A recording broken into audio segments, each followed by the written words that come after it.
حکومت سے مطالبہ ہے کہ حضرت عثمان کے قاتلوں کو چوک پر لٹکایا جائے. یہ مطلب نہیں تھا حضرت معاویہ کا کہ حکومت کا اہل میں ہوں, مجھے خلافت دی جائے, میں علی کو نہیں مانتا یا میں علی کو معاذ اللہ برا سمجھتا ہوں. ایسا نہیں تھا. آج کل بعض لوگ یہ کہتے ہیں کہ حضرت معاویہ کے حکم سے حضرت علی کو گالیاں دی جاتی تھیں. یہ غلط ہے.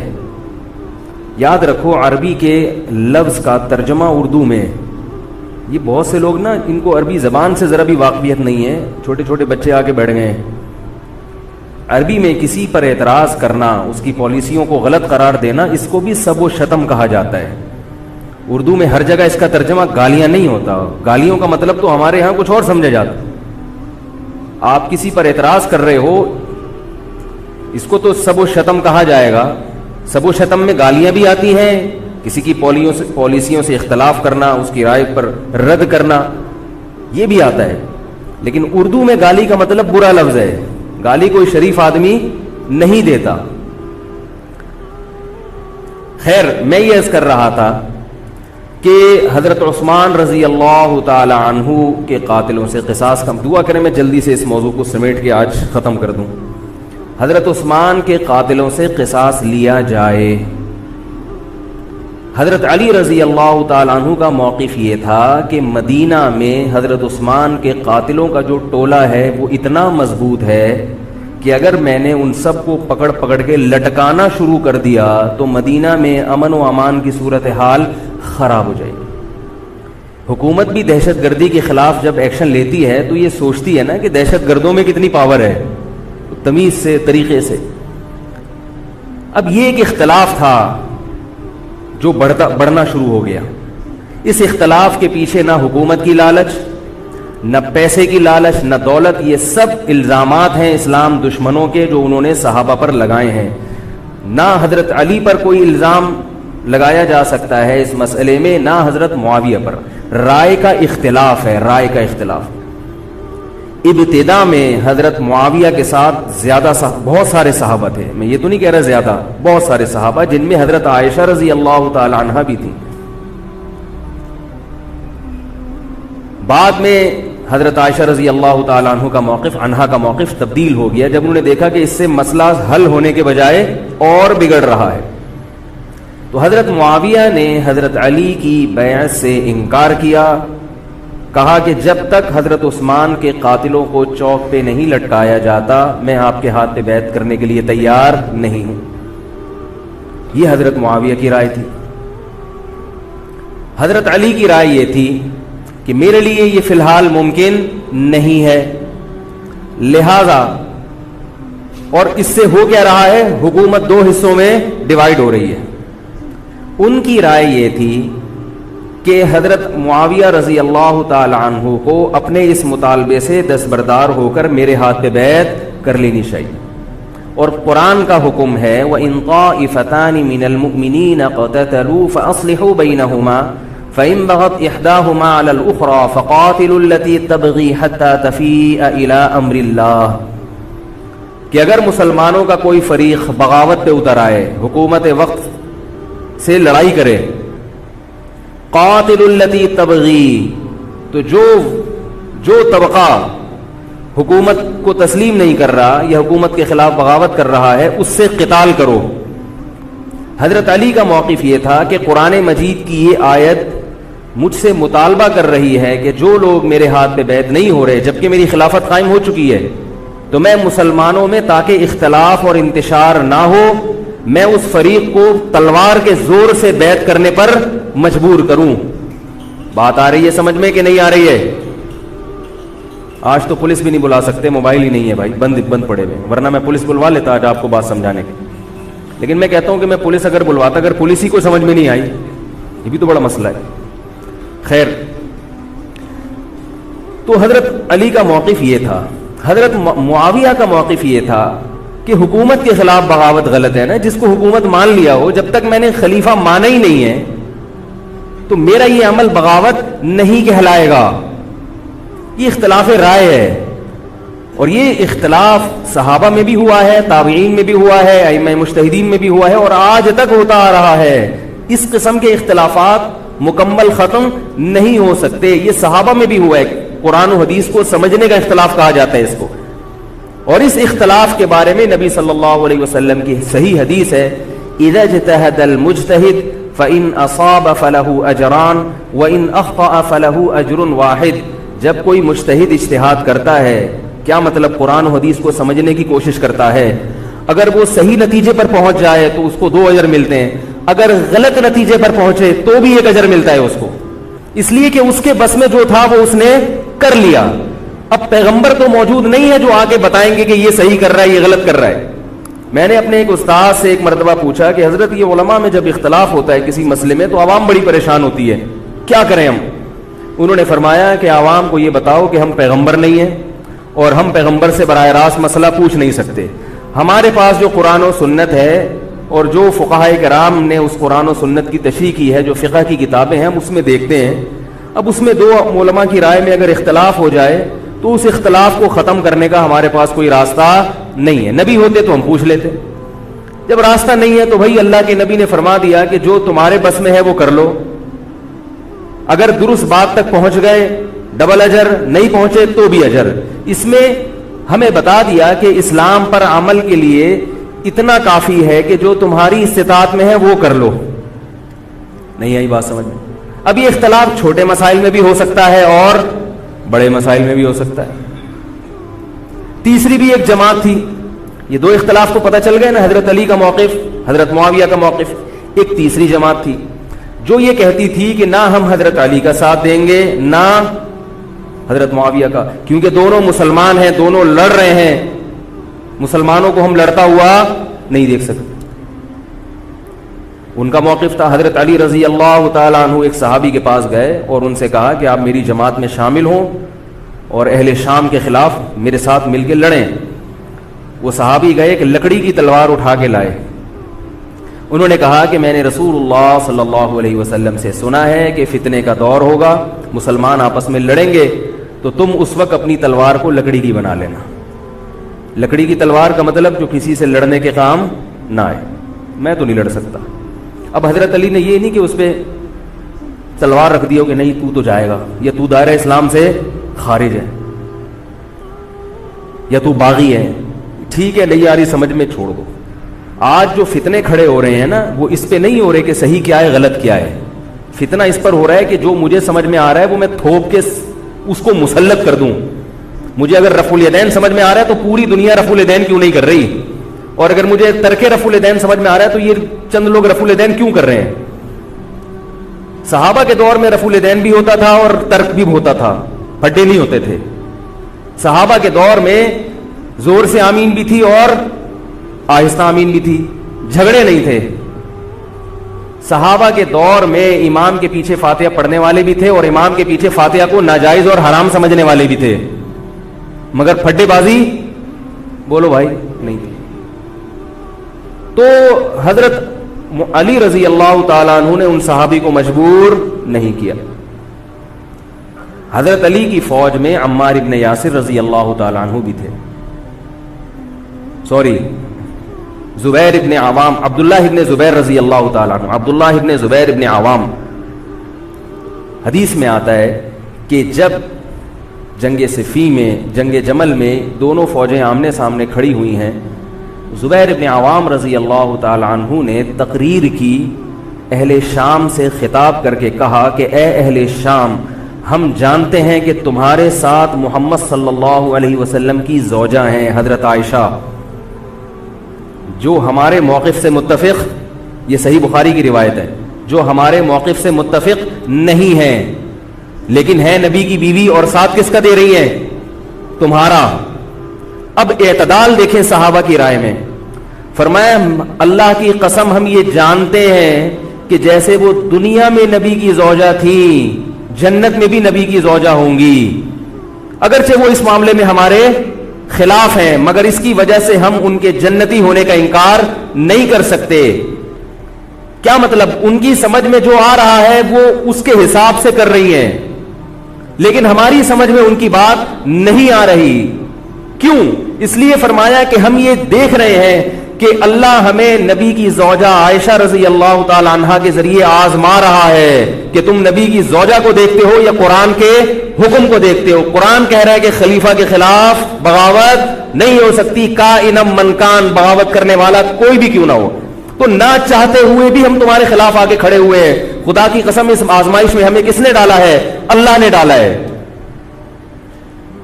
وہ لوگ جو حضرت عائشہ رضی اللہ تعالی عنہا پر تہمتیں لگاتے ہیں, جو حضرت معاویہ کو برا بھلا کہتے ہیں, وہ لوگ حضرت علی اور ان کے ساتھیوں سے سبق کیوں نہیں سیکھ لیتے؟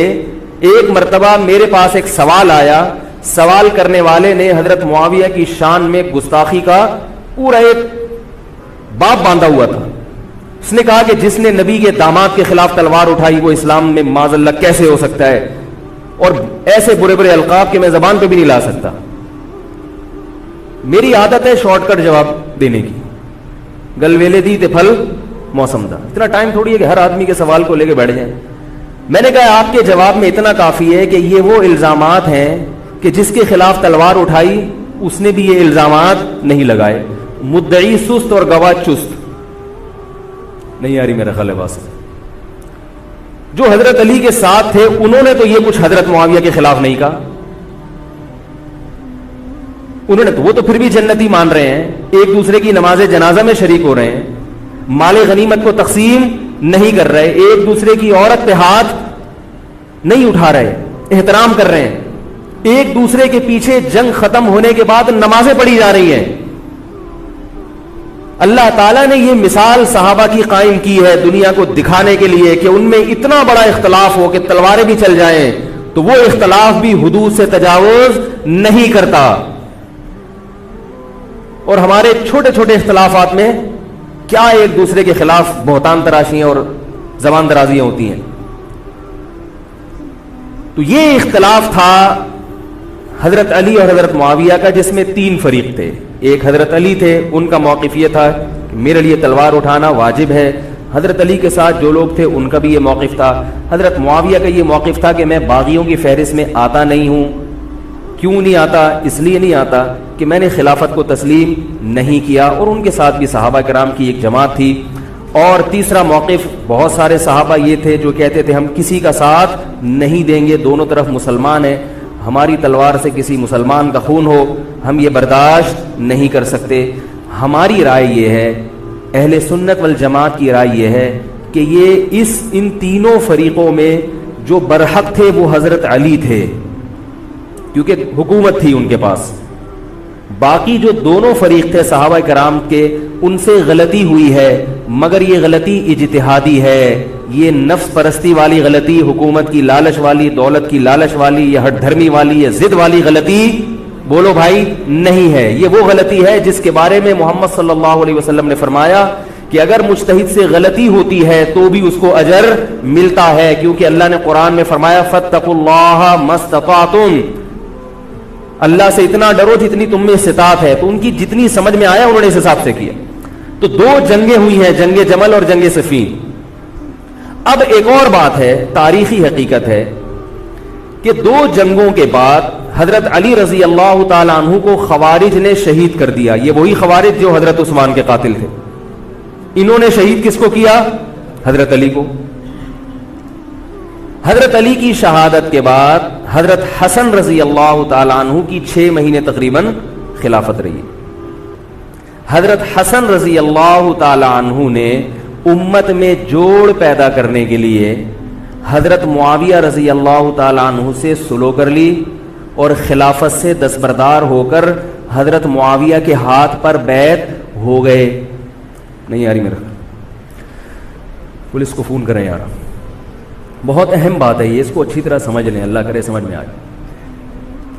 تو جب یہ ہو گیا تو مسئلہ ختم ہو گیا نا. لوگوں نے حضرت حسن سے کہا, یہ میں بالکل مستند روایتیں پیش کر رہا ہوں, اس کے سب کے حوالے ہیں, اور بہت ایسا نہیں ہے کہ تاریخ کی کتابوں کے, یہ حدیث کی کتابوں کے سے پیش کر رہا ہوں. حدیث کا جو معیار ہے وہ تاریخی کتب سے بہت زیادہ ہوتا ہے. لوگوں نے حضرت حسن سے یہ کہا کہ یہ تو عار اور ذلت کی بات ہے کہ آپ کے والد نے جس کے خلاف 2 جنگیں لڑی ہوں تو آپ اپنے والد کی جس سے دشمنی رہی ہو بیٹا اس سے بیعت ہو رہا ہے. ہمارے ہاں اس کا تصور ہے. سیاسی لوٹے ہمارے ہاں بہت ہیں مگر وہ بھی دنیاوی مفاد میں دائیں بائیں لڑکتے ہیں. آخرت کی خاطر کوئی اپنے عہدے سے دستبردار ہو جائے یہ نہیں ہوتا. حضرت حسن اہل بیت میں سے ہیں. حضرت حسن بیعت ہو گئے کس کے ہاتھ پر؟ حضرت معاویہ. لوگوں نے کہا یہ عار اور ذلت کی بات ہے تو حضرت حسن کے وہ تاریخی الفاظ ہیں کہ میں دنیا کی ذلت کو جہنم کی آگ پر ترجیح دیتا ہوں. کیا مطلب؟ میں مسلمانوں کو آپس میں لڑتا ہوا نہیں دیکھ سکتا. میں نہیں لڑتا ہوا دیکھ سکتا. اب کوئی اس بیس پر حضرت علی پہ الزام لگائے کہ اس کا مطلب وہ لڑتا ہوا دیکھ سکتے تھے. بھائی ان کا جو موقف تھا جو ان کی سمجھ میں آیا وہ انہوں نے کیا. حضرت حسن کا موقف اپنے والد کے موقف سے مختلف تھا. یہ اختلاف رائے ہو سکتا ہے. ان کا موقف یہ تھا کہ بھئی حضرت معاویہ حکومت کے اہل ہوں یا نہ ہوں یہ ایک الگ بحث ہے. اگر میں ان کے مقابلے میں متوازی حکومت قائم کروں گا تو پھر مطالبہ ہوگا حضرت عثمان کے قاتل سے قصاص جو کہ ممکن نہیں ہے اور پھر یہ لڑائی آگے چلے گی. بہتر ہے کہ دستبردار ہو جاؤ کہ حضرت آپ ہمارے خلیفہ ہیں, آپ ہمارے امیر ہیں. نبی صلی اللہ علیہ وسلم اس کی پیشگوئی پہلے کر چکے تھے. حضرت حسن رضی اللہ تعالیٰ عنہ کے بارے میں فرما چکے تھے کہ اللہ میرے اس بیٹے کے ذریعے مسلمانوں کے دو فریق میں صلح پیدا کریں. تو جو اہل بیت سے محبت کرنے والے لوگ ہیں ان کو بھی چاہیے کہ کوئی ایسا کام نہ کریں جس سے مسلمانوں میں دوبارہ سے اختلاف اور انتشار پیدا ہو جائے. جوڑ کی اہمیت شریعت میں زیادہ ہے. اب جب حضرت معاویہ کی خلافت قائم ہوئی ہے حضرت معاویہ نے حضرت حسن رضی اللہ تعالیٰ عنہ کے اکرام میں کوئی کسر نہیں چھوڑی. اس پر متواتر روایات ہیں کہ حضرت معاویہ جتنا حضرت حسن کا اکرام کیا کرتے تھے اتنا کسی کا اکرام نہیں کرتے تھے. بہت زیادہ آپ کو عزت دی حضرت معاویہ رضی اللہ تعالیٰ عنہ نے. حضرت معاویہ کے بعد یزید کی خلافت قائم ہوئی ہے, حکومت قائم ہوئی ہے. حضرت معاویہ صحابی رسول تھے. بہت سارے صحابہ کو آپ کے طریقہ حکومت پر اعتراض تھا کیونکہ بہرحال باقاعدہ سلیکشن نہیں ہوئی تھی. لیکن پھر بھی صحابہ کرام نے جب حضرت حسن بیعت ہو گئے تو باقی کس کو اعتراض کا ہوگا. پھر حضرت معاویہ رضی اللہ تعالیٰ عنہ کے دور میں بہت جہاد ہوا ہے. اسلامی خلافت ہمارا جو بر صغیر میں اسلام آیا ہے اس کا بہت بڑا حصہ حضرت معاویہ کے دور میں اسلام آیا. یہاں حضرت معاویہ کے بعد جب یزید خلیفہ بنا ہے مسلمانوں کا تو بہت سارے صحابہ نے یزید کے ہاتھ پہ, بہت سارے تو نہیں چند صحابہ نے یزید کے ہاتھ پر بیعت کرنے سے انکار کر دیا. وہ اتنے تھوڑے صحابہ ہیں جن کو انگلیوں پہ گنا جا سکتا ہے, جن میں حضرت حسین بھی تھے. حضرت حسن نہیں, حضرت حسن کے بھائی, بولو بھائی, حضرت حسین. جمہور صحابہ کا موقف یہ تھا کہ یزید کا طریقہ خلافت اگرچہ غلط ہے, طریقہ حکومت اگرچہ غلط ہے, مگر رسول اللہ صلی اللہ علیہ وسلم کی صحیح احادیث موجود ہیں. نبی صلی اللہ علیہ وسلم نے فرمایا, صحیح بخاری کی حدیث ہے, اسمعوا واطیعوا ولو سلط علیکم رجل حبشی کأن رأسہ ذبیبہ.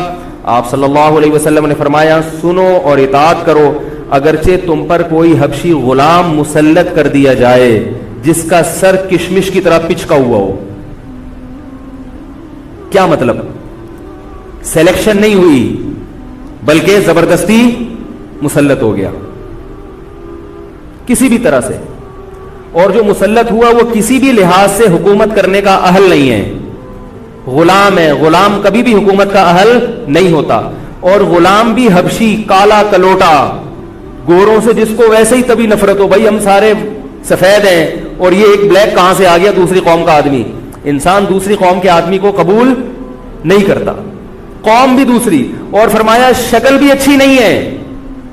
بھائی حاکم کم از کم شکل کا اچھا ہو تو اطاعت کرتے ہوئے مزہ آتا ہے, شکل بھی اچھی نہ ہو تو آدمی کہتا ہے یار اس کی مانوں میں, عجیب سا ہے. یہ فطرت ہے انسان کی. لوگ کوشش کرتے ہیں امام لائے تو شکل بھی اچھی ہو اس کی, یہ کوشش کرتے ہیں لوگ. امام میں پتہ نہیں کیا کیا دیکھ رہے ہوتے ہیں. تو کیا ہے, شکل بھی اچھی نہیں ہے اور عقل بھی نہیں ہے, سر پچکا ہوا ہے کس کی طرح, کشمش کی طرح. صحیح ہے بخاری کی حدیث.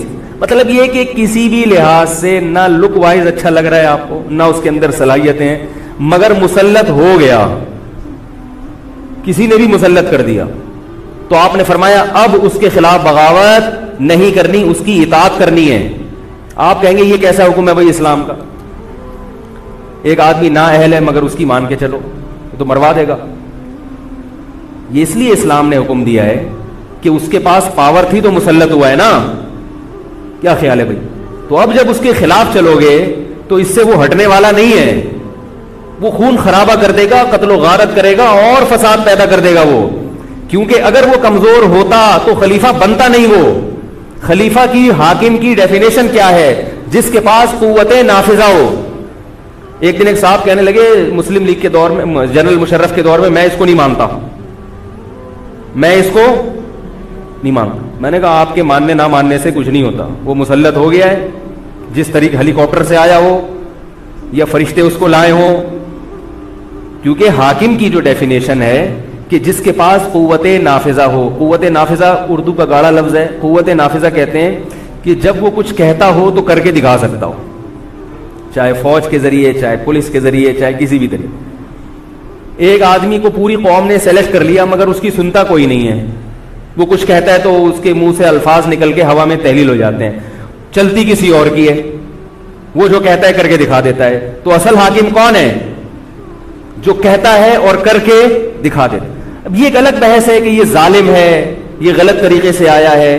اس پر بحث ہو سکتی ہے کہ جب یہ غلط طریقے سے آیا ہے تو اس کو قانون کے دائرے میں رہ کے ہٹانے کی کوشش کی جائے. لیکن مسلح بغاوت کرنا، اس کے خلاف بندوق اٹھانا، اس کے خلاف تلوار اٹھانا، اس کی شریعت نے اجازت نہیں دی. میں یہ نہیں کہہ رہا کہ اس کی مخالفت کی اجازت نہیں دی. نبی صلی اللہ علیہ وسلم نے فرمایا سب سے بہترین جہاد ظالم بادشاہ کے سامنے حق بات کہنا ہے. کہنے کی حد تک آپ کو مخالفت کی اجازت ہے کہ بھائی یہ جو وزیر اعظم کا بیان آیا ہے یہ بیان ملک کا بیڑا غرق کر دے گا، ان کی پالیسیاں صحیح، جیسے آج کل ہو رہا ہے کہ اخباروں میں کالم نگار اپنی اپنی رائے لکھتے ہیں حکمرانوں کے بارے میں. لکھنے کی حد تک، بولنے کی حد تک ہے. آپ مسلح دستہ لے کے بغاوت کرنے پر آ جائیں، اس کی شریعت نے اجازت، بول لو بھائی کچھ نہیں ہوتا. یہ قرآن اور سنت سے بات ثابت ہے. اس کی شریعت نے اجازت نہیں دی ہے، کیونکہ آپ یہ کریں گے تو اللہ نے دنیا کو اسباب کے ساتھ جوڑا ہوا ہے. آپ کے پاس کچھ بھی نہیں ہے، نہ آپ کے پاس ٹینک ہے، نہ آپ کے پاس آرمی ہے، نہ آپ کے پاس پولیس ہے، آپ کے پاس صرف جذبہ ہے. خالی جذبہ اگر کارآمد ہوتا تو نوح علیہ الصلوۃ والسلام اور آپ کے ساتھ جو 40 افراد تھے ان میں بہت جذبہ تھا، مگر ایک طرف پوری دنیا تھی. اللہ نے جہاد کا حکم نہیں دیا. اللہ تعالیٰ نے اس دنیا کو صرف جذبات کے ساتھ یا ایمان کے ساتھ منسلک نہیں کیا، اس دنیا کو دارالاسباب بنایا ہے. جذبے کے ساتھ ساتھ کچھ طاقت اور قوت بھی ہونی چاہیے، اور یہ قوت حکومت کے پاس ہوتی ہے، پبلک کے پاس بول لو یار نہیں.